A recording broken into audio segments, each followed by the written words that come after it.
UIC. Freedom and people of Hell yeah. freedom and people of need. Yeah, yeah. Freedom and people of want. Freedom and people of need. Yeah, yeah. Freedom and people of want. Freedom and people of need. Yeah, yeah. Freedom and people of want. Freedom and people of need. Yeah, Yeah. Real man a road. Now bow wolf in a tree grand a road. Now bow down to no demon a road. UIC when you see man a road, me say yeah. Real man a road. Now bow wolf in a tree grand a road. Now bow down to no demon a road. UIC when you see man a road. Ready for broke every chain. Then when you free up the people, levitate. Jamaica member, you ever great. I feel burn up the fire upon every snake.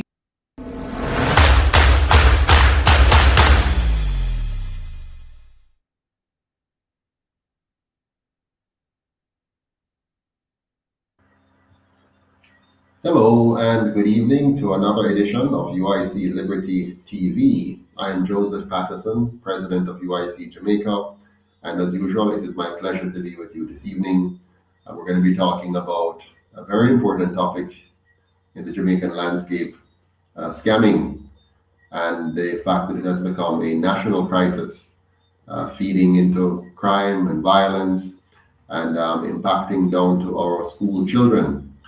I'm going to have in studio with me, at least virtually, the General Secretary of the UIC, Chase Neal. I think he's on his way to connect with us shortly. But let me just quickly pause and say good evening and welcome to all of you. I'm very happy to see Gloria Morris on, Bruce Davis as well. JMH, good evening to you. And my good friend, Lion Rule, the Jungle, Without Fear, is on as well. Good evening to you, sir. A pleasure to see you all, and I'm looking forward to a very lively and healthy discussion, even as we talk about a very unhealthy subject. Greetings, Africa newbie. Good to see you on as well. So yeah, the topic for tonight is scamming, and scamming has become a national pastime in Jamaica, it appears. Good evening, Douglas Harper. Good to see you on, my friend. And Leo Lord, good to see you on as well. So we're going to chat a little bit about scamming and how that is affecting us in so many ways. If you study the topic very carefully, you will see that it has quite the genesis, and it also has quite the impact on our social fabric as a nation. It is having significant impact on even our school age children. And so this is not a very light topic. It can be easily spoken about, but it really has some serious consequences for our nation from a developmental standpoint. Jamaica's 10th Prime Minister and Jamaica's first President. Oh, JMH, I thought you were asking a question and I realized you're talking about me, but thank you for your kind words, much appreciated. Lady Williams, class is in session, she says. Declare there'll be no more interruptions this time. Greetings, Mr. President and United around the world. Thank you, Lady. I hope there will be no interruptions either.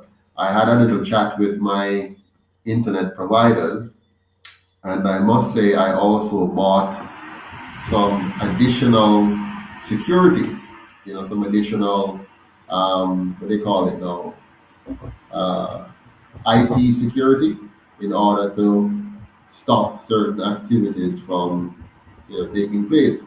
Of course, you can't have full coverage because you never know who the perpetrator really is, who's doing what, and causing the problems that we have. So, we're going to find out soon. But in any event, I bought some additional security and I got some improvements done on the network. I spoke with our providers, and they seem to have done some things on their end. So let's hope it continues to be as steady as it is now. Big up Craig McKenzie over there in Canada. Good to see you on, sir. And Audrey Salmon, good night to you as well. Pleasure to see you all here. Africa Newbie said a noise reduction headset would be effective as well. Thank you. I tried to get this device here which is supposed to have a noise cancellation in it, but maybe it's not working as well as I would like it to. I'll position the mic, you know, right here to see if that will help. But yes, thank you all for being on. Let's kick off. I'm hoping, let me just check with Mr. Neil here to see where he is. I don't want to start and get into too much without him because I want him to get a chance to fully participate in the discussion. So let me just check quickly to see where he is at right now. Bruce Davis says we have been scammed now for years by PNP and GLP. Mr. Neil, are you able to join us, sir? My system is turning on, so it's taking a while. Okay, all right. Well, we're here, ready and waiting for you. So hurry up here, hurry up and come. All right, thank you.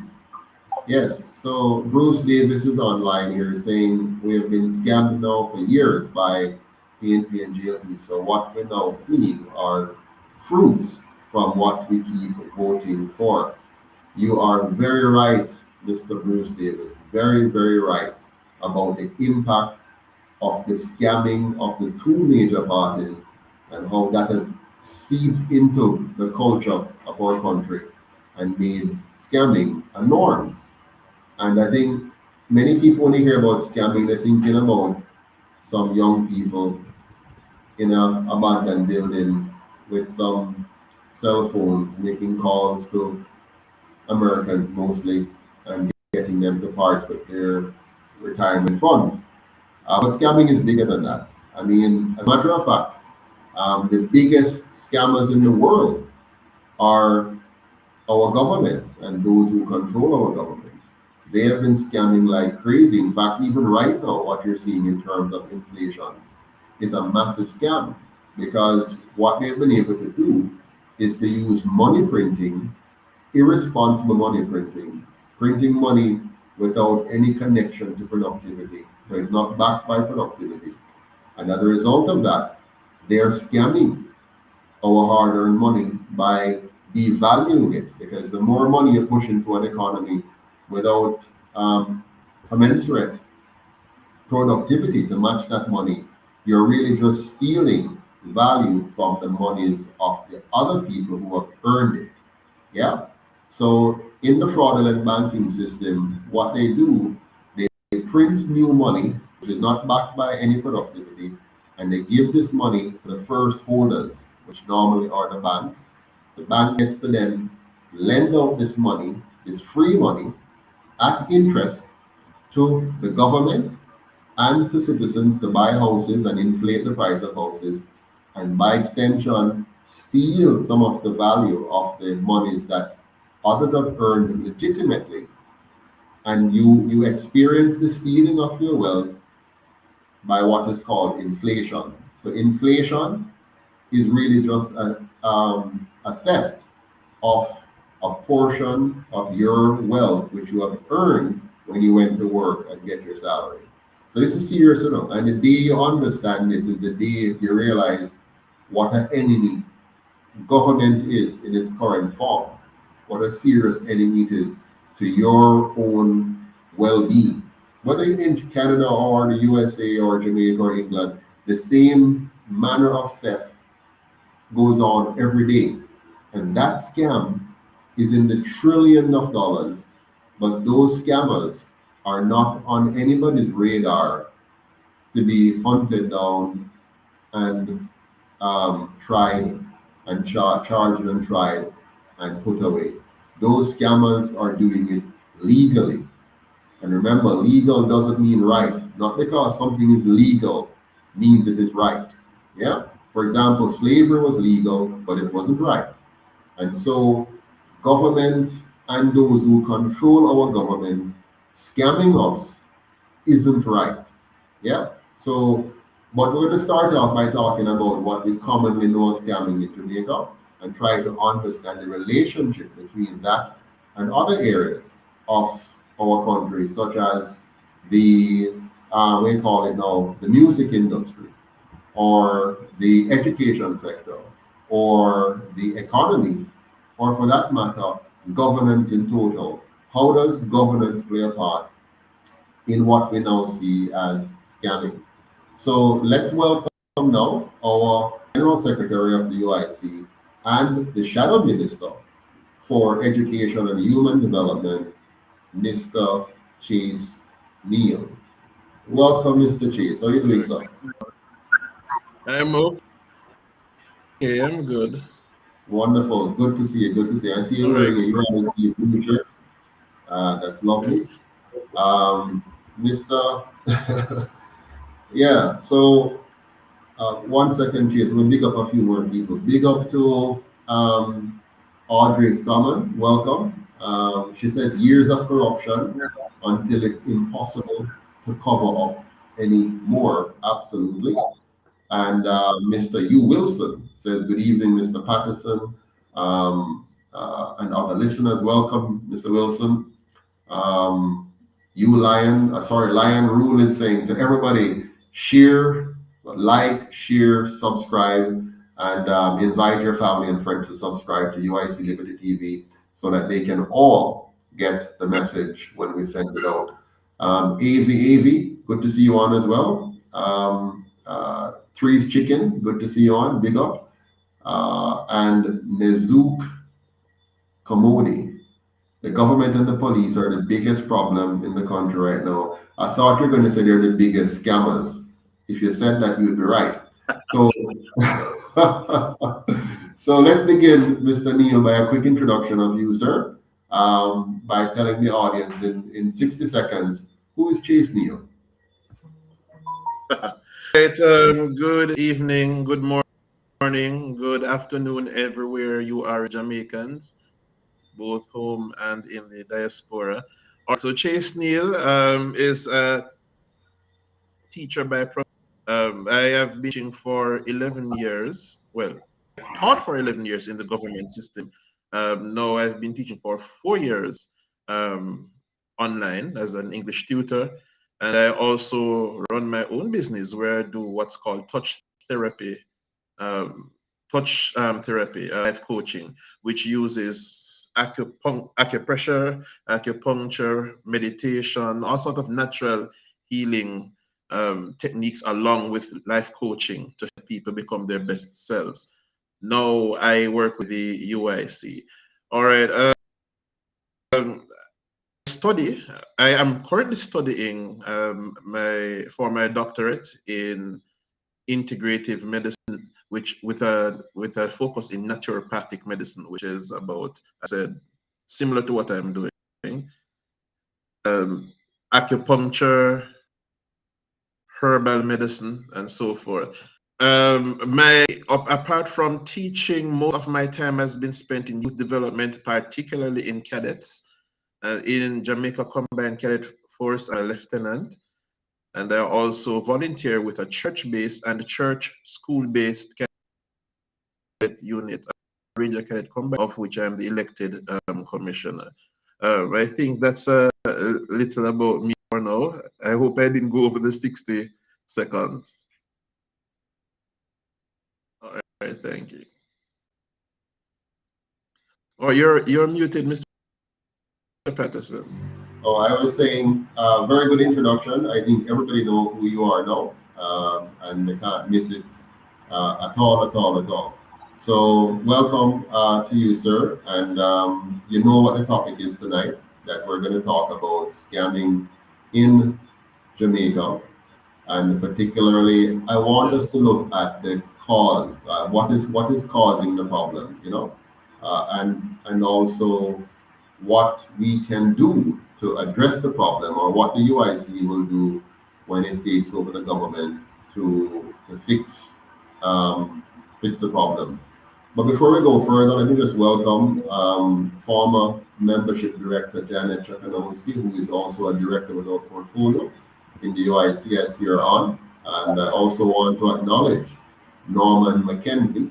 Norman is saying that the interview we did with Soul Flow TV was very good, and because of that, Mr. McKenzie is here with us. So welcome. We're very happy to have you, Mr. McKenzie, and I'm glad that we're able to convince you I also see in our chat room the most honorable Keith Romans, who is the director of our JUMP program. And Mr. Roman says, nobody ever reported Jamaica's inflation level over the years. Guess we are immune. All right. Well, I did a program a few days ago where I talked about Jamaica's inflation, and any ordinary Jamaican is right now feeling the pinch. You would have noticed severe increases in the cost of food, the cost of fuel, the cost of transportation, and you've also seen the massive devaluation of your pay in terms of purchasing power when you measure it across all of these areas. So the people of Jamaica are suffering from inflation on a tremendous basis, and there are some quick fixes. One which the Prime Minister has not acted on, which I posited much earlier. Two things he need to do. One of them was to immediately cut the gas tax, so that the impact of inflation, which the high cost of gas, take that extra tax off so that we can reduce the cost, which will flow through the entire economy in terms of the cost of transportation and energy. And secondarily, that he needed to also cut the GCP from 15% to 10%. Just think about it. When the price of goods and services go up, the government's revenue also goes up tremendously because they're getting 15% on top of all of those expenditures. So if you cut the tax from 15 to 10%, you kind of begin to even out the cost a little bit, reducing government revenues and reducing the cost to consumers and helping them to survive in a high inflation environment. But outside of that, the government took no steps at all to prepare Jamaica for this problem, which they should have known was coming. Once you lock down people globally, you know that you're going to be suppressing production. And once you're pumping billions of dollars into the economy to pay people to stay home and to give big banks more money to spread in the economy, if you understand anything about economics, you know that the prices of everything would have gone up. Me personally, I forecasted this from the very beginning and made sure to take steps to try to insulate myself and my family from this. And I tried to warn Jamaicans very early in the process from 2008 when they started this foolishness about QE. I noted that this was going to happen. We're going to enter into high inflation and even into hyperinflation. 2023 is going to be much worse than we're seeing now in 2022. So I saw that from 2008. I noted it. Same thing in 2010, 12, 13, 14. And again, when they did this in 2020, I said, these steps are going to further cripple our economy. Jamaica needed to make sure we ramped up production. They didn't do that. Instead, what they did was to join the rest of the world in the foolishness, and we're now going to pay an even heavier price because we are already a low-producing country prior to this pandemic. But let's kick off this discussion now with a quick video about the crisis that we're faced with in terms of scamming. So let's take a look and see here. After which I'll over $1 billion in scamming so far this year alone. The police have also linked some 70% of murders to lottery scamming. In his budget presentation, Security Minister Dr. Horace Chang described scamming as a national crisis, threatening the stability of the state, undermining industries and institutions, and damaging the economy. And yet, one industry seems to glorify scammers, or as they are now called, choppers. Hello and welcome to PTN Plus, where we take reports from TVJ's primetime news further. I'm Herman Green. Now, I'm sure you've guessed the industry that, by all indication, seems to glorify choppers. If your answer is the local music industry, specifically dancehall, you are correct. Here are a few examples of what we're talking about. I'll just give you the lyrics of some of these songs. Marksman in Chopper 2 says, "Watch for my wrist, coldest. Rich, cause me live on the line like clothespin."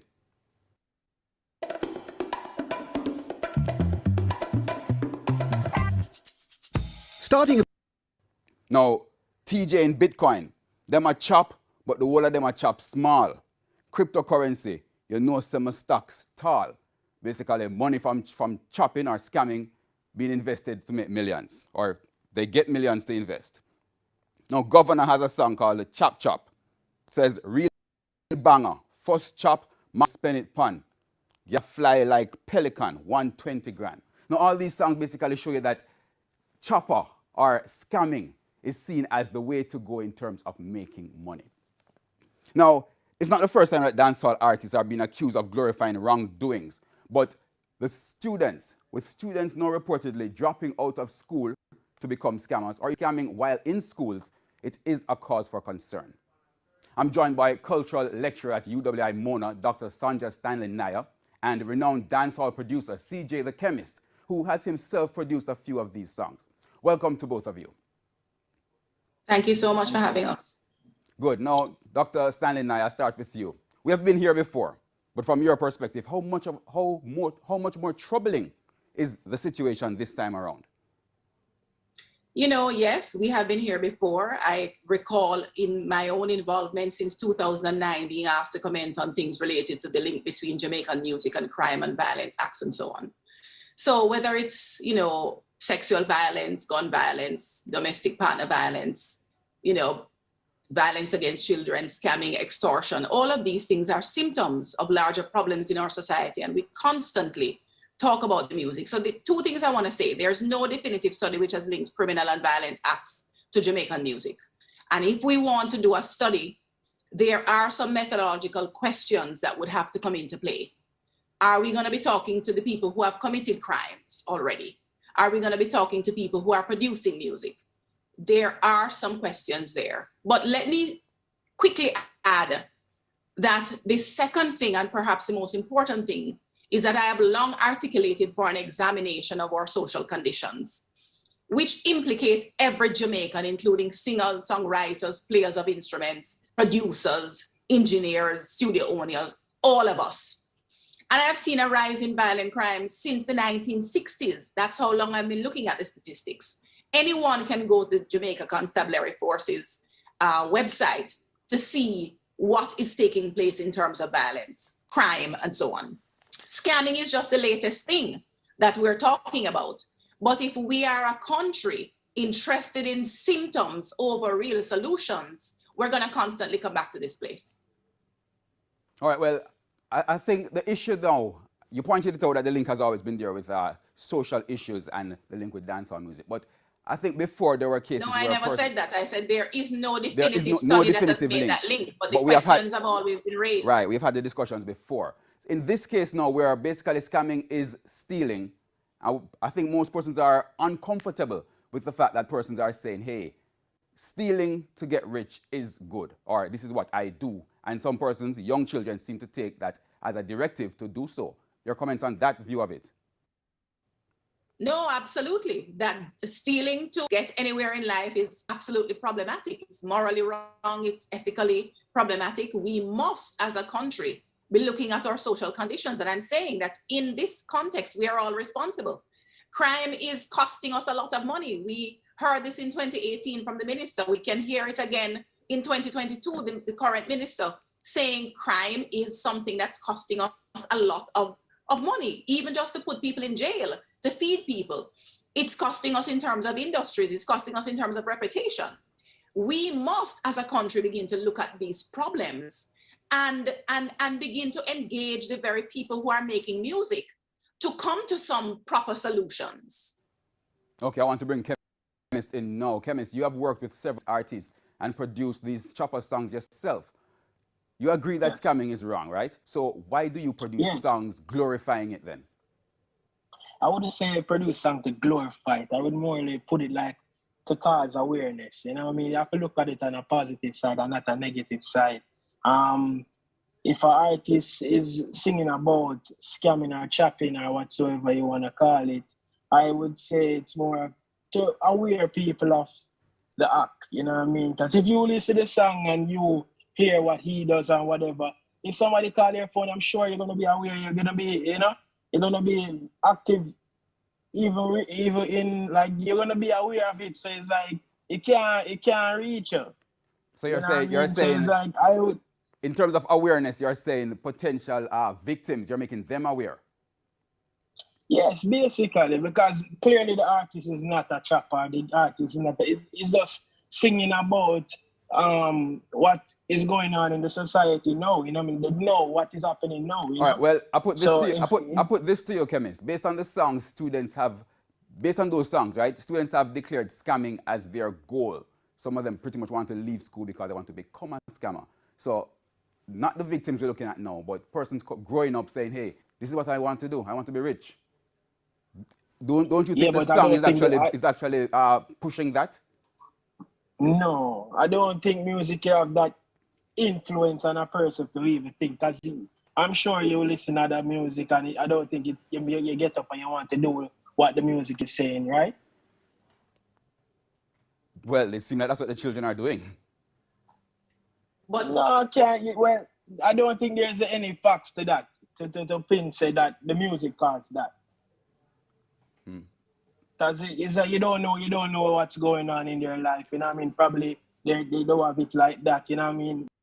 Things are not Okay. working out, so they're finding other avenues All right, to make it out. You know? All right, put the influence aside. I just said there's no facts to basically directly link the two. Both of you have said that.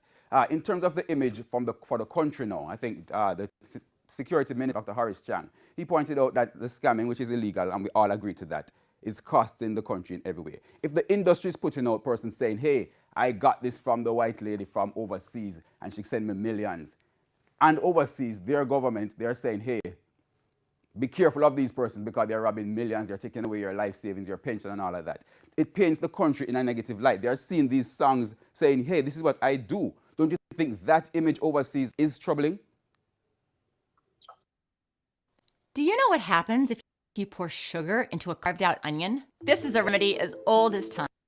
Yes, I must agree with what you said, but it's art. I look at it as art. You know what I mean? So art can be interpreted in many different ways. You know, it's abstract basically. So it's like it's all you see it. You know what I mean? You can look at it positive, you can look at it negative.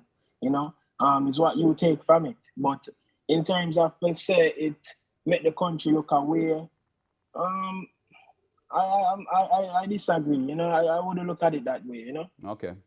All right, I'll come back to you, Dr. Stanley Naya. As you said earlier, this is not the first time dancehall music is being linked to issues like this. Could this case be just much ado about nothing? This too shall pass? this too shall absolutely pass, because I think we need to make a clear, concerted sort of effort to understand that you can't look at dancehall moment. If you look at it as a longer timeline of things that are happening, dancehall brings us news. It's like the test of the tempo of the society. And when you think about scamming, that's just the latest thing on that long trajectory of thinking or understanding of the society. And my concern is that dancehall tells us all of these things about the society, but we don't actually pay enough attention to understand that these symptoms that are being thrown up are things that we need to find proper solutions for. Because why would a student who is in school want to drop out to become a scammer? Maybe scamming is painted as in a positive light, but where are the parents, for the teachers, the other kinds of influences? This society is not made up only of dancehall artists. So we need to sort of, stop coming to this point of crisis every time and to think carefully about the solutions we need. All right, I'm getting the wrap-up signal. Chemist, I'm going to go to you for your final comment. What do you say now to musicians like yourself, your colleagues and artists, and students who are reading wrong in what you're putting out? What do you say to them? We have many more things to sing about, I mean, it don't have to be about scamming, we don't have to do that. Since it's going to cause a problem, we can do other things. Okay, and Dr. Stanley Naya, your final words? Yes, I like that. Scamming, songs about scamming, only one set of the songs that are being produced, and we need to look at the entire corpus of the music. Dancehall themes are wide and varied. Scamming is only one stream or one theme in the music. The music has always been there, telling us a lot of stories about ourselves, and we need to really look at ourselves. All right, thank you both very much. Very interesting. Well, there you have it. I must begin by agreeing profoundly with what the lady said at the end, that scamming is really well, the music is really a reflection of what is happening in our society. What do you think, Mr. Neil? It is true that it is a reflection. That is, the music is a reflection of what is going on in society. But we would be naive if we suggest that the music is purely just a reflection. It is also a recipe or of sort. This is how I made money, so this is how you can do it too. If you listen to the lyrics that were read, the songs are not setting out a description. It is they are putting forward a or an instruction. Do this. This is what I do. You can do it too. So although you can listen to the music and realize that this is an issue in Jamaican society, there are students, children who watch, they know that get a degree and still not have a job in Jamaica. You may work your 9 to 5 and the money is still not strong enough. And to know that this person who is prominent in society, who people look up to, an artist is a public figure, makes money like this. How he does it? Bang a phone. They outline how they do it, you know. You get the bang a phone, you get the list of people, you call with a twang, you put on that little American voice. It is listed out bit by bit how to, and So when you do that, it's like a recruit. It's the music you is get money. So that makes sense.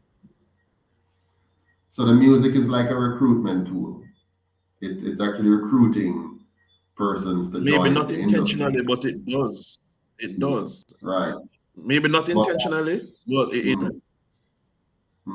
right. But is it fair though to blame the music for the problem? No. The music is not the problem. The music is just one thing that contributes to the problem. The real problem is bad governance. I Right.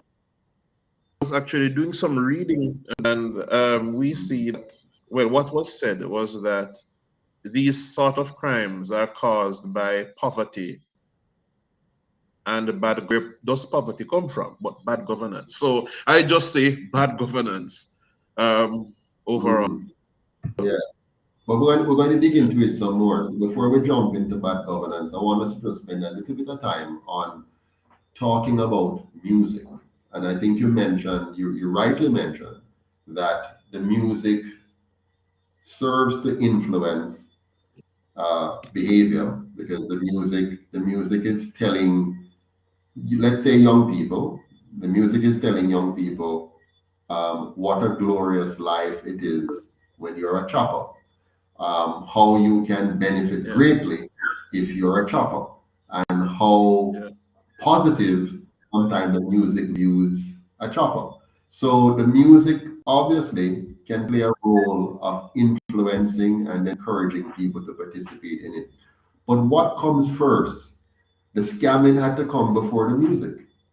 So the Yes, scamming definitely. came, and the scamming developed, and the scamming proved to be more lucrative than going to school, taking up your book, paying attention to the teacher, learning, and pass your exams. And after you pass, you're going to get a good job. And you're going to be able to have a decent house and a nice car and buy your family good things and live a happy life thereafter. Now, that is the storybook that you're reading in school and which your teacher is telling you. But when you look upon your teacher, you see a teacher maybe a hustle on the side. You see a teacher can't afford a decent house. You see a teacher can't afford a decent car. You see a teacher struggle almost as much as maybe a mother who never have more than a primary school education. And you're saying to yourself, how is this? And then now, when you're driving home on the bus now, coming from school, you hear the song on the bus that say, "Oh, the chopper, I live it good," which is an advertisement. And then when you go to when you're in your yard and the dancer play outside, you hear the song I play over the speaker. and you yourself download it on your phone and whatever and listen and enjoy the lovely lyrics until it starts to ignite your brain and stuff. But really, the truth of it is, what is the competing alternative? We saw recently when the government locked students out of school that some didn't come back to school because they're saying they have found a trade, they have found a profession which allows them at 16 years old or 17 years old to be able to make more money in 1 week than if they had finished school and gotten what they call a regular job and even go to university. Because they saw their brother and cousin who went to university. They saw the bright boy of the community who did pass him 13 subjects and who went to UTech and get him undergraduate degree. And then when him come out now, they see him get a BPO job if him lucky. And the BPO job pay him how much? Let's say him get $20,000 a week, right? That works out to about $1,040,000 or so for the year. The chopper said, no man, where you will get a month, we can get in a 1 week. Sorry, what you will get for the year, I can get in 1 week. Align that? It's true. I have a friend who works at a prominent radio station, and when she shared with one of her family members how much she get a month, he laughed and said, but me mashed up in a 1 day. And he does not have a formal job. He has one of those informal ones. What you get with your degree, with your associates a month, I mash up in a day. So what you work for? Mm-hmm. Exactly. So that's there is no motivation. So there is no what we're heading to, what we're heading towards in Jamaica is that people are realizing that there's only 2 ways that you make it in Jamaica, generally speaking. There are 2 ways. Either in some form of illegal crime or some form of legal crime. Legal crime. Yes. You understand? So if you get elected, you get to do most likely, if you get elected and you're a part, if you get elected or you work with somebody who did, and you get appointed to one of those boards or one of those agencies, you get to participate in legal crime. So you get to thief taxpayers' money legally if you get into one of those positions. If not, your best bet is illegal crime, such as scamming, because you cannot, and I think it was, who was it? It was Peter Phillips, when he was finance minister, said the person who plays by the rule in Jamaica will get shafted. You remember that? Yes. You remember that? Yes. He said the man who plays by the rule in this country gets shafted. And I can attest to that. The more you try to do what is right in this country, is the more punishment you get. So for example, if you want to get your driver's license and you go about it the right way, you're going to be punished severely until you finally either give in or get lucky. So getting things done in this country the right way is either you get lucky or you took enough punishment. If you don't do it the right way, but get in some form of scamming, because listen, it is scamming when you have to go and pay for your driver's license without going through the normal route. It is a form of scamming. The person at the agency is scamming you, right? They're saying to you, you now get your license unless you do something for me. You understand? We call it corruption, but it's a form of scamming. When a minister of government says to a person who wants to do a development or something in Jamaica, you have to squeeze something on the side, in order for me to let this thing through here. So that is scamming, that is corruption. So all of these things we have to understand what they are. So what we have now in Jamaica is a culture of scamming. Even the people here in Jamaica call their aunts and uncles and scam them. Lord, they pick me to go to school and I don't have no money. I have book lists. I have this. Oh, I feel sick and I have to go to a doctor. and you scam your auntie and your uncle. You ask for phone credit, you ask for whatever it is, you come up with a story. And I've never seen a people better able at telling story than we. And we tell a story to our family members overseas, you understand? Or even write us up on the road, you walk and a man stab you on the road. Blood, but get from man, you know. You understand? And him going to scam you to get the money out of you. So the entire culture of Jamaica is built on scamming, and it starts from the top down. Because we have, you see, when scammers and cause our school to be under-equipped, and our teachers to be underpaid, and our police officers to be underpaid, when they scam us and thief the money, borrow money, and don't invest it properly in the real things, which would have lifted up the country's productivity, lifted up the number of employment opportunities. When they scam us and thief the money there, what they have done is to reduce the opportunities for us to have higher paying jobs, more job opportunities, and more innovation and investment from entrepreneurs participating, because they have now put up too many barriers and too many roadblocks and too many gatekeepers that are preventing the country from being as productive as it needs to be to provide the kind of income that we want. So I put it to you, Mr. Chase, even though the music can and does influence people, influence young people, influence our children, they're scapegoating the music and the musician for something that they have created. If we're going to blame music, and we should, because I think it is wrong to have music in public playing that is going to encourage slackness and encourage theft, right? But if the music must be blamed, the politicians must be blamed 1,000 times more. What do you say to that? I agree. In fact, stated that the music is just a portion of the issue. The rest is government. Jamaica is going into a state of emergency. So that summarizes what you just said.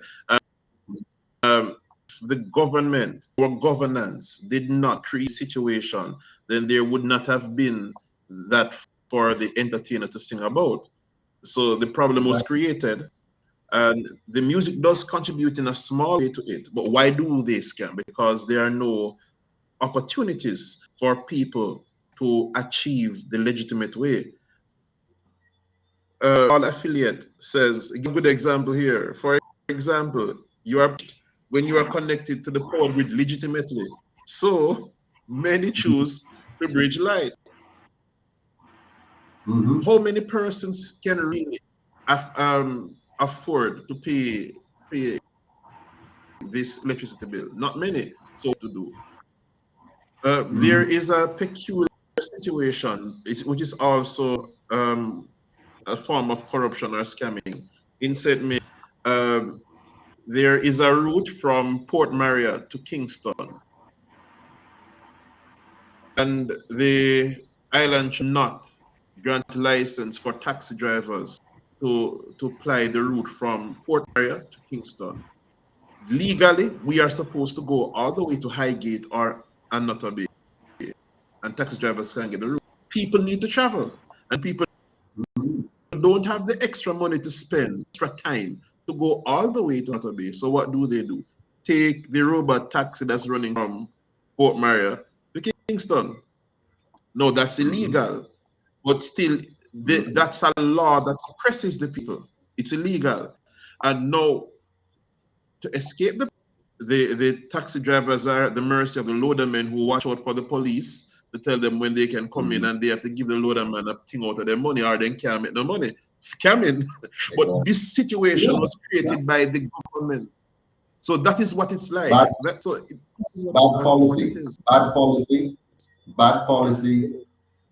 policy leads to corruption. Bad policies. And so let's just, before we move, I want to just acknowledge a few comments here on the live.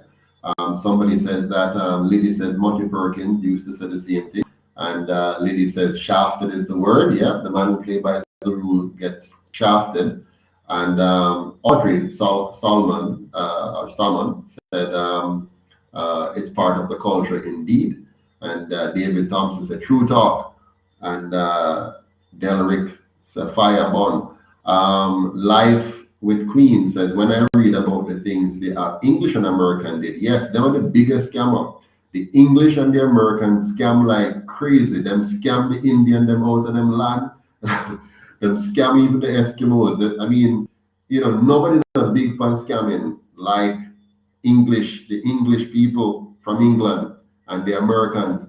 They have been some of the biggest scammers, and China has learned from them. And China scam like crazy, a scam out all of Africa.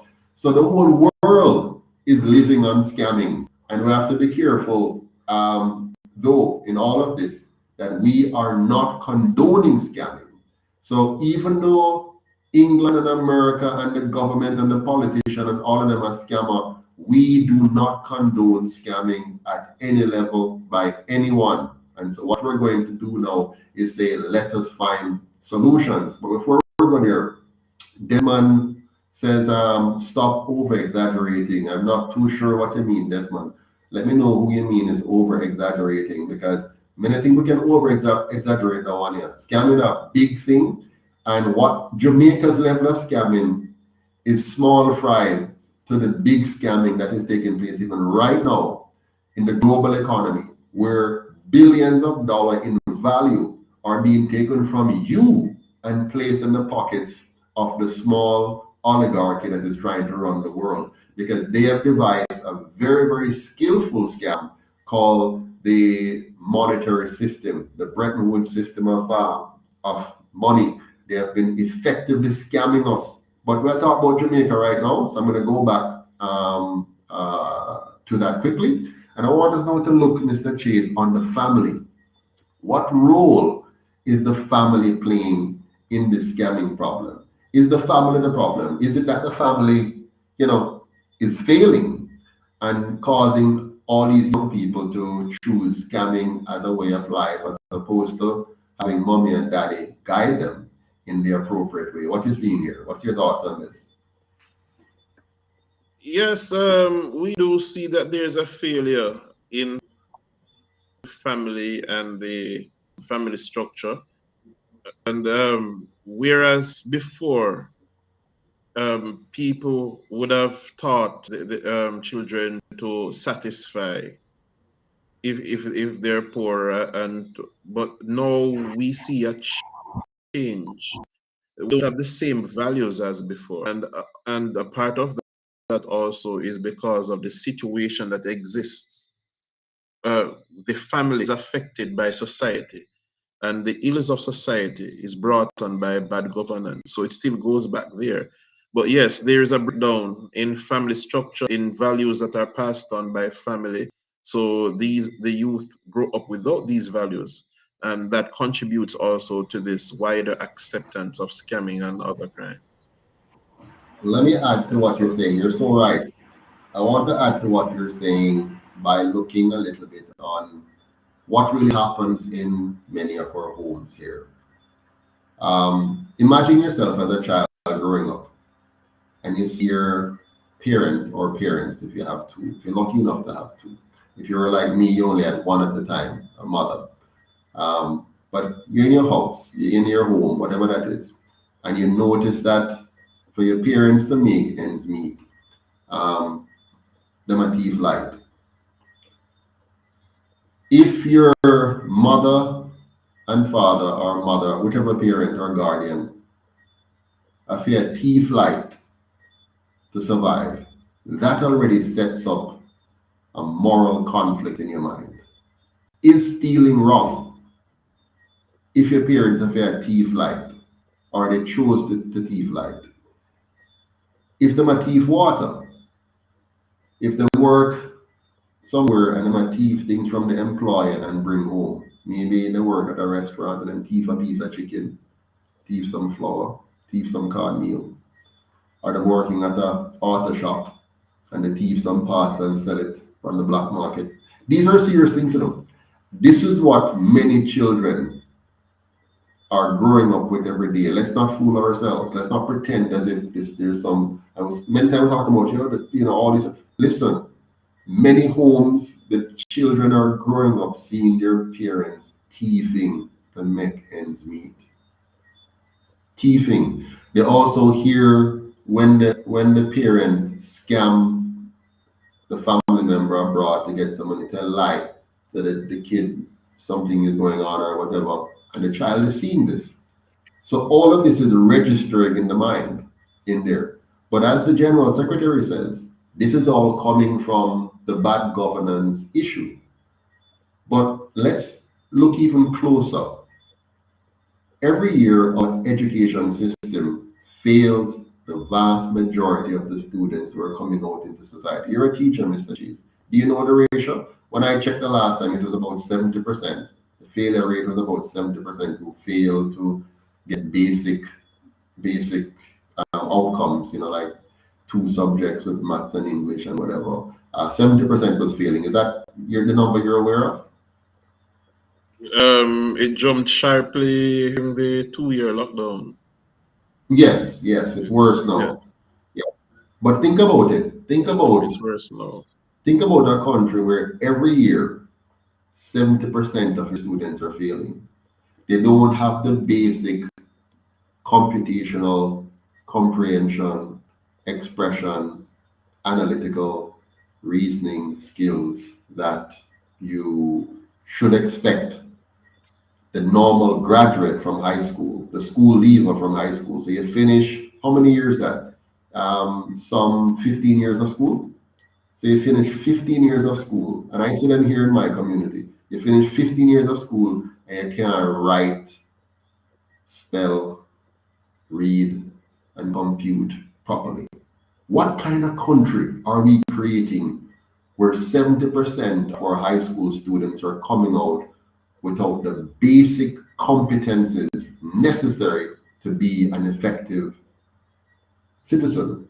I tell you what kind of country. It's the kind of country where the Prime Minister himself embraced the kind of music we just talked about and earned for himself the name Bro God in that society. I just picked this up from the music. Yeah. The treasurer just wrote that here in the piece. So the Prime Minister himself condones some of these dancehall music. How do you think he obtained and stuck with the name Bro God? You saw them embracing this on the campaign trail last year. You see them embracing this kind of, braggadocio position, the kind of things that they don't tell us later on that they want to ban us or whatever. So we have some hypocritical leaders in this country that don't set a good example, but they want the country when they say so to adjust their morals. But this is a problem from school, because remember, Mr. Neil, school is what produced the family. The mothers and fathers that are grooming the children that we're worried about were produced by the school system of the government. So it's the government school system which is producing the families, which then parents who then produce the children, and they're now supposed to guide those children to be able to make good decisions. And then the same government creates the economy.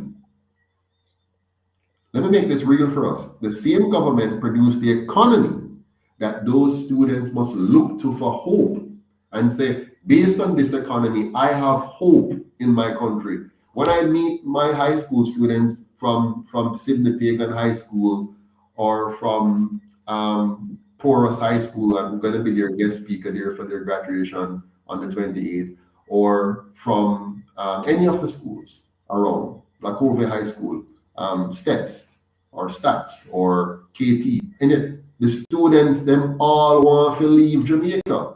Why everybody want to leave Jamaica? Because they have no hope in this country. They do not see, and I can't blame them. The typical young man leaving school, let them make it through and go to university and then finish now at 23 years old or whatever, and then want to look on finding a wife. Talk to me, Chase. He want to find a wife, and want to take care of his wife and his family, and want to start a family. He can hardly feed himself. How going to look and start a family? Him not have no hope or aspiration in this country because him not see I'm going to make him way in this country. And this is after 78 years of these two political parties. So the music I feel with because the culture is being replicated in the music. The family I feel with because the education system is not producing the best outcomes in our children. And by extension, the economy I feel with because the very same government that shapes the culture and shapes the education system and thus shapes the family, they're also the ones running the economy. And as a result of that, each and every year, the economy gets harder to live in. The value of the dollar continues to decline. The cost of living continues to rise. The number of employment opportunities continues to shrink. And I'm talking about high-paying job opportunities. More and more Jamaicans are now into sales. We're just retailing. We're just importing stuff and selling it back to ourselves to get the money that comes in from remittances. Yeah?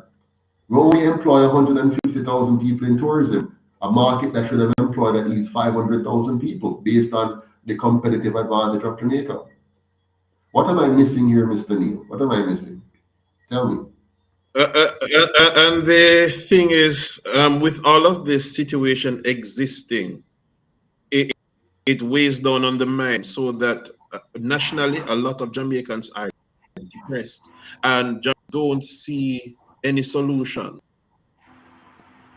So ours is to think critically, to find solutions. So we grow up into adults who do use our minds to create the solution. So Jamaica cannot produce the solution for Jamaican problems. So what do? We dare to go overseas where a better solution exists. Mm-hmm. So And what we will we Sorry, go ahead. will be presenting some solutions to the problem further on as the life goes on. Well, here's the thing: we have been so accustomed to think in such a negative way. Some of us will even fight against the very solutions because the system has set up most Jamaicans to be this way, to fight against the very thing that is here to liberate us, because we have become so numbed by hopelessness. They go to college, university, or degree and come out can't get anything, right? The politicians cause artificial inflation on top of inflation caused by worldwide economy or lack of production. In addition to that, the government causes inflation, which causes price of goods to go way up, and for them to get more money for each US dollar that they earn. So they get more money during inflation and we can barely afford anything. So all of that combined, yeah. The government is benefiting greatly from inflation. Their cost is going down while the Jamaican people suffer. But I want to bring up another point here, Mr. Neil. Very important point. You know what I've learned from scammers? I've learned something from scammers. It's not all bad, believe it or not. I mean, it's bad enough and it's wrong. Again, people, scamming is wrong. Scamming is theft. Scamming is immoral. It is wrong. But I've learned something from the scammers in Jamaica, something very important, which we all should pay attention to. Mm-hmm. Scamming is a full-time job. You can do it part-time and do well, but if you want to do very well, it's a full-time job. Scamming requires some key skills. It requires you to understand human behavior, interestingly enough.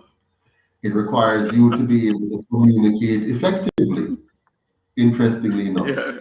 It does require some level of computation, interestingly enough. And scamming is really a bad form of entrepreneurship. So when I study the scammers, here's what I learned from scammers. I learned that Jamaica doesn't have a productivity problem. We have a government problem. Because if the government wasn't getting in the way of the Jamaican people, they would have innovated and created and produced all manner of products to sell to the world. And they would have been great salesmen and women because they have proven that in scamming. They have effectively sold people the idea that they win something where them no win and shouldn't win, and got those persons to willingly and happily part with their money, sometimes over and over. And then they understand when to raise the pressure and when to lower it. They understand the needs and moods of the people and how to adjust to it. Now, it tells me that if they could have had an environment like the one the UIC is proposing, one where government becomes less in our lives, remove the stumbling blocks and the regulations and the oppression on small and micro businesses, and allow us the freedom to explore and innovate and develop, we wouldn't need for scam. Because we could have produced all kinds of things, even in the tourism sector. If the government didn't create regulations and laws that favors big investors with big, massive structures and all-inclusive, and instead follow the UIC model of making tourism a community-based issue, not to deny the all-inclusive, allow them still to exist, but really open up the country and make the country accessible and habitable for tourists at the very granular level. And some of it is happening in Airbnb, but I'm talking on a bigger scale, a fuller scale, where the entire country is seen as a destination in itself, the full country, and allow the ordinary man to take somebody in and put on a coal stove in a backyard and roast two yam and boil some banana and cook up some ackee and saltfish or whatever else and entertain the way he feels best, and the customer choose if they want to buy that product. You follow me, Mr. Neil? And just make the people know that it is okay.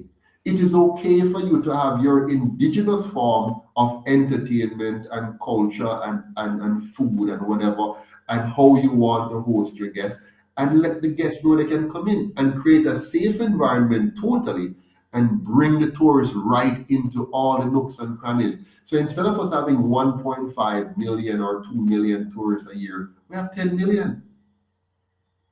And we push now all of this money that they right now all on a thief, instead they come and earn it fully by providing a product and a service in the pretty Jamaica in the way that we want to do it. Different ways. Okay, you're gonna have the upscale, the medium scale, and the lower scale. There are tourists right now would be happy to come and stay in a place where they walk barefoot and whatever, right? It's not nice and posh and sweet like Sandals Resort or whatever. It's a different flavor, a different kind. But you don't put a whole heap of roadblock in the people way to register and set up and function and operate. You understand me? You open up the country and let the Jamaican person have the freedom to produce in any level, in any production category that they want to get involved in, and not have all of these owners, even the financial market. It's too onerous. What they've done is create a market that pushes out creativity and other forms of financing and financial schemes that we are quite capable of coming together and producing to maximize our effort. The Chinese do it. They put together their scheme and come here and figure out how to expand in our country. You understand? Because they get favorable treatment coming in from our government. Tax treatment favorable to them, while we're being penalized by our own government. Let's get rid of all of them, man, and open up the country to we the people. Give us the tax break. Give us the freedom to create and innovate in our own country. What do you say to that, Mr. General Secretary? Governance. No, I'd like to make 3 points in support of what you're saying. When we say the government, I want everybody to understand that we are not necessarily talking about the JLP government, which is in seat now. When we say talking about JLP, PNP, both systems are current oppressive system of government. So it's the other party in power. It's the same thing. The government from 1944 till now, the government. So we're talking about all of that when we say the government. Just make that clear. What you were just saying about tourism and opening up to the common man is supported by something I read and did not believe recently. The poorest parish in Jamaica currently and for a number of years is St. Anne. That took me by St. Anne as the most resorts, most resorts in the country. Get a lot of the tourism. Bauxite is produced in St. Anne. So why is St. Anne the poorest parish? And if you do not believe, people resist me when I say it. Google it up. It's the poorest parish in Jamaica and has been for almost 10 years or more. Why? Although there are so many hotels and villas and other tourist attractions in St. Anne, the parishioners, the regular person does not benefit from all of these all-inclusive resorts and so forth are private properties, private companies. They make their money and the money goes solely in the owner's pocket. The poor man who making him craft, right in Otis, right beside Ochiris, there's the Ochiris craft market. And the people are struggling to make ends meet because the all-inclusive hotels have their own imported craft. And there are people right there who are making craft. Even in the on that road through Fern Gully, through to Money, you can see a lot of craft vendors there. They're barely making anything because these, given the power by the government, import what they need, and our own local people, our local drivers and so forth cannot make as much money as they can because of the bad governance and this business model that profits only the shareholders and the government who's farmed them grease to get in and all of that. Now, third point, if we go the route that Mr. Patterson is presenting now, where are able to participate more in tourism, not tourist product, and then we get to attract more people to our country. So it works in our favor. It works in favor for the little average Jamaican, and also overall Jamaica, we make more money. So the current practices in tourism are actually and robbing us too of a truly authentic Jamaican experience. Absolutely. I mean, yes.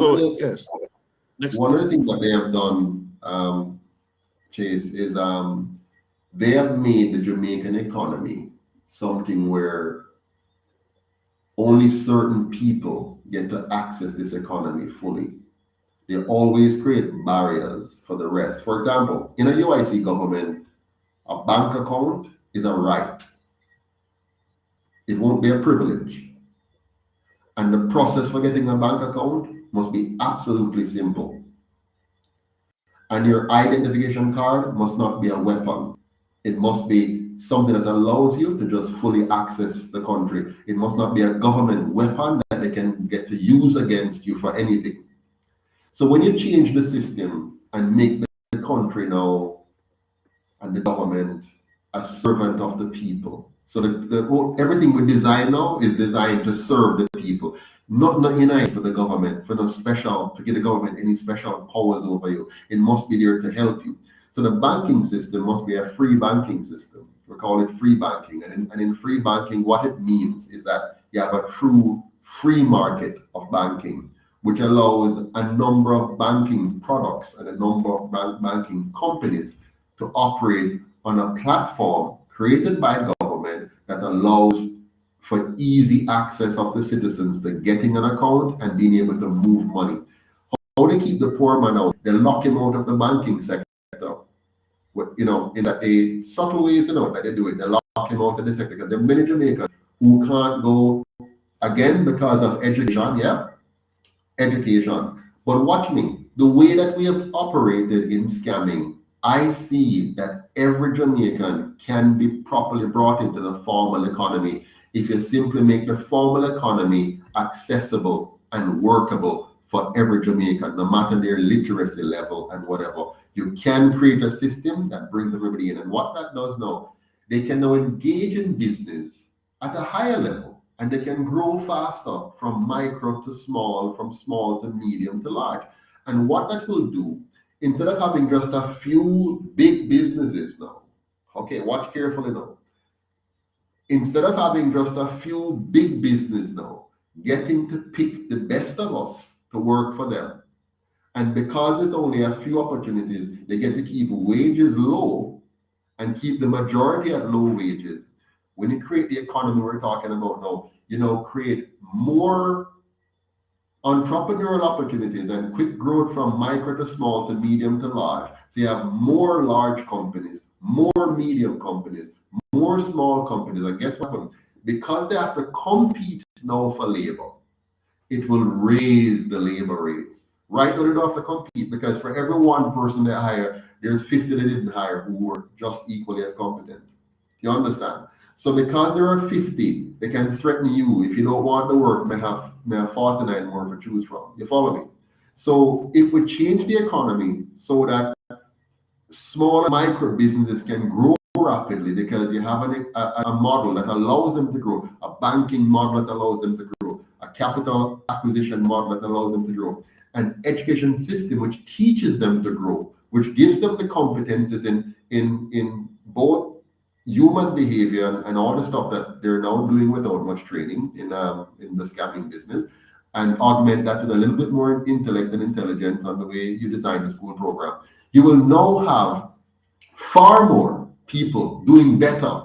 And because of that, you're going to raise the quality of our human capital, raise the demand for human capital within the country, and this will raise the wage rates and have more people at a higher level, and the standard of living will go up tremendously. But as long as we continue to so design the economy that a few gets the control at the top, and you stifle competition by hidden and secretive regulations that are designed to sound good. We're protecting the consumer. They're not protecting the consumer. They're protecting big business. So they structure these regulations to sound nice, but it's to lock out the small man out of the space, and make sure that the big ones then can have it, and they're then able to just pick out who they want to hire, right? And by the way, those that pick, they can still pay them low, and the reason they pay them low, or they can pay them low, is because they still have 50 more they can choose from. I don't know if you follow me. Let me know if I'm getting it right, because sometimes I don't think my explanation is good enough. Or do you understand what I just said? Is it clear to you? Help me out.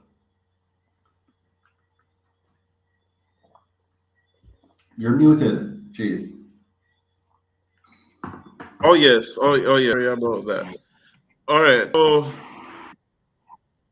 what you said goes in line with something Naika had put in the chat. Yes, Naika had said earlier, I believe that if there was a foundation in place for youth to become anything but scammers, the music would not have as much influence as they claim it does.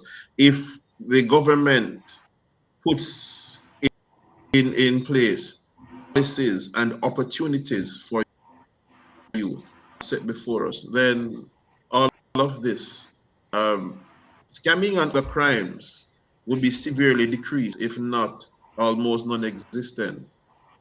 Absolutely. Why is it?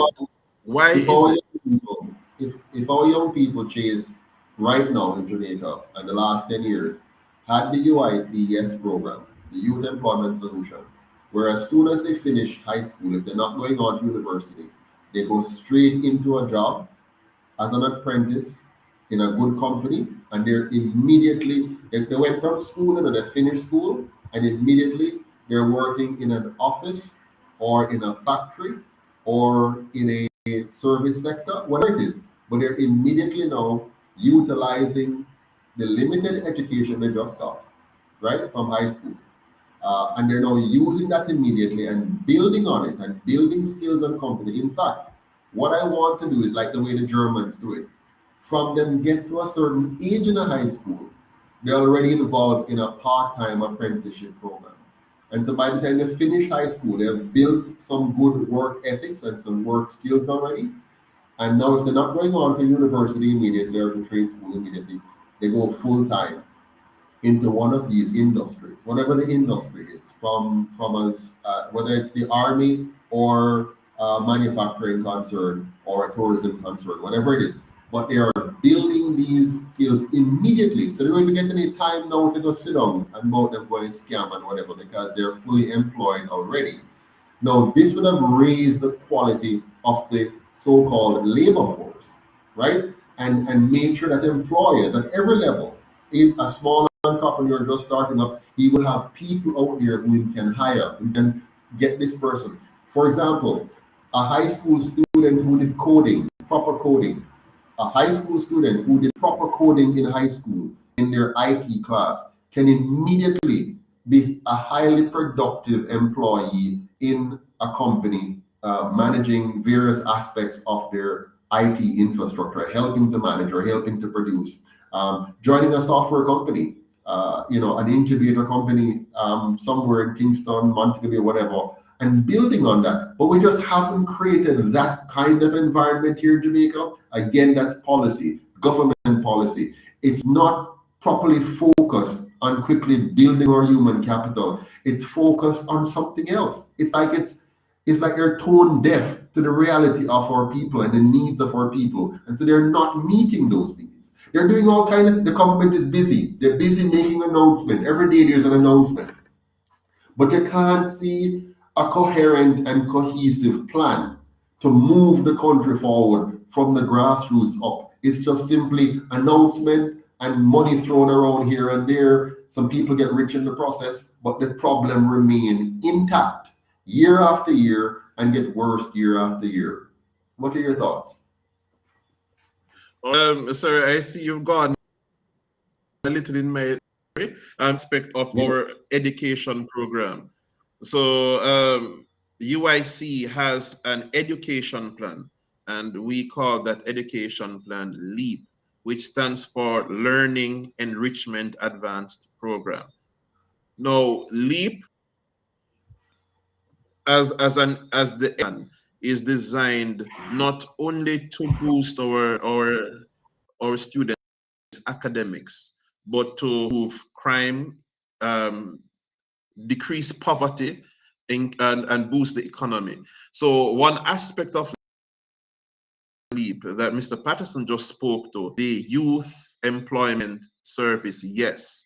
And he already explained that any youth who are not engaged in studies, whether college or university, or not employed, will have to go through an apprenticeship.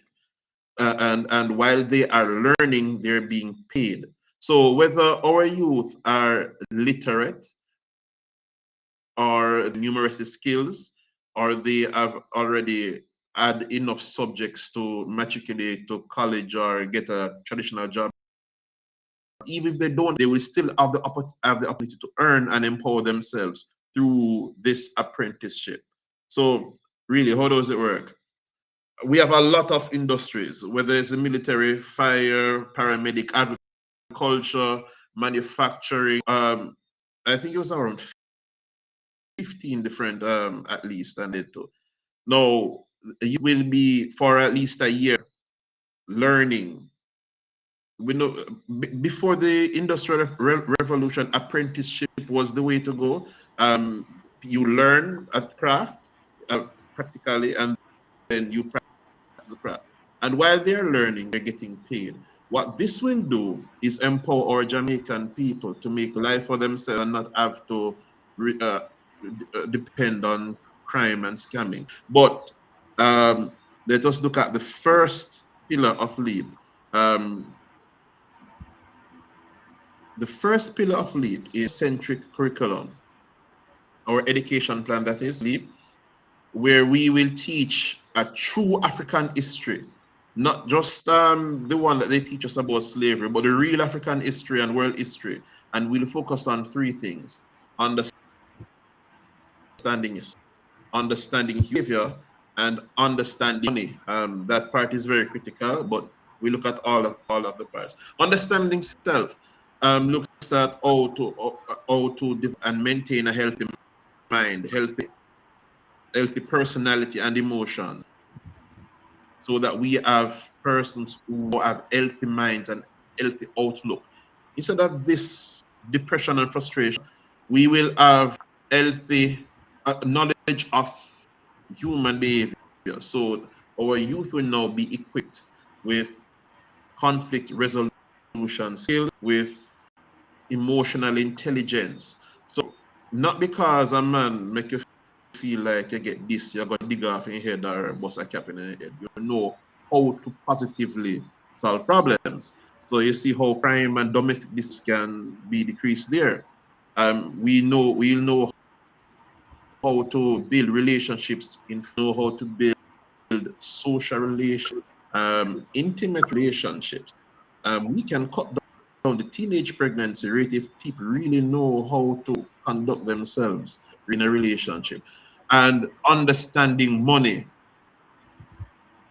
In fact, education systems over the world have not taught people how to make money work for them instead of them working for money.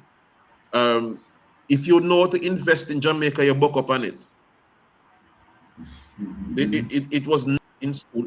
When you economics in school, this is not taught to you. Now, if our youth, upon leaving school, understand how to make $1,000 a day, turn them into a millionaire in a matter of years, not even scamming campaign. If they know how to pay themselves, then they will not need to rely on a couple old people overseas to give them savings, right? No, if our youth can build confidence within themselves, then they don't need to brag and spend all that money that they get on big car and so, and the scammers find them or police find them, and it doesn't make any sense. No, what we want to do through LEAP, our education plan, is not only to give youth opportunity upon leaving high school, but we would build within them that sense of how to manage any money they get, how to put aside a little wanted and save for investment, how to choose the right investment houses, and so forth, so that we empower them to empower their families that will reach out to empowering the country. All right, I'm not sure if I left out anything. Oh, another aspect of LEAP. Oh, why do people scam? Poverty. We will ensure that each child, this is the 8th pillar of LEAP, each child has proper health and how we will dedicate the GCT, the sales tax, which will be 10% for everybody. We will dedicate that solely, only, I use the same word, similar words, just to emphasize, for education, for nutrition, and so forth, for those who are poor and cannot afford it. The government will pay for these people. In case you think it's welfare, it is not welfare. What we have is a program, and what that is, we get you a job. If you find a job and you pay back the government through your income tax, so it's not welfare. What about those families where people cannot work? Then the government pays for them. But as long as can work, as long as the student of becoming an adult leaves school, well, the student will work. We talk about the YES program. Then that student or the parents and guardians will be paying income tax, 10%. All of that goes back, refill the country's coffers. So out of that, no, we ensure that we slash poverty. Then one of the reasons for crime will be cut down, and one of the reasons for scamming, since we're talking about scamming, will be none for. And this is through our education program. So these are a few solutions. So again, you leave school. You leave school, and when you leave school, you are guaranteed. If you can't find a job yourself, and if you are, then we put you in an apprenticeship program. There, you will earn a stipend and you will learn, and then you can transition in a full job after you've learned the skills. Secondly, we will ensure that you know not only about yourself and why you react certain ways, you understand emotions, you understand your thought pattern, you understand why your heart start racing, you start thinking these thoughts in certain situations. And you can tell yourself, no, all right, cool, calm down, all right. This is just your adrenaline getting out of control because of so and so, all right. Think outside the problem. You will know handle money. So compare yourself like a full $10,000 a fortnight. Yeah, but do you have to rely on that? How can you turn this? You already know how money works. So we be doing that through the first pillar of LEAP, which is the curriculum that look these three things: understanding self, human behavior, understanding money.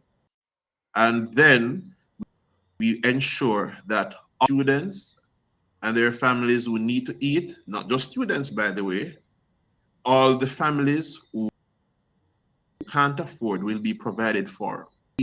That is for them. And those who can work, you work and pay by the government. How? Through income tax. And through these measures, there are more, but we're talking about education, since that's my portfolio, will help to create background against which Jamaicans can be more prosperous, and against which crime will not be seen as necessary as it is now. All right, back to you, sir. Sure. Thank you very much, Mr. General Secretary and Shadow Minister of Education and Human Development for the UIC. It was a real pleasure having you on. And for all our listeners, the topic for tonight was scamming, a national crisis. We looked at the genesis of the scamming problem. We talked about the music, and we realized that while music does influence, music is also a reflection of the society and the culture. And what comes first is the influence to get into scamming before the music become an influencer to further broaden the recruits. We talked about the family and the role of the family, and we looked at the fact that the education system we have has not done a great job of producing parents that can properly model for their children and guide them accordingly.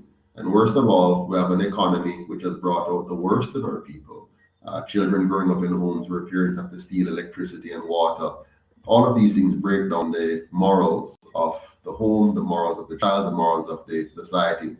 And altogether, all of this is coming from bad governance.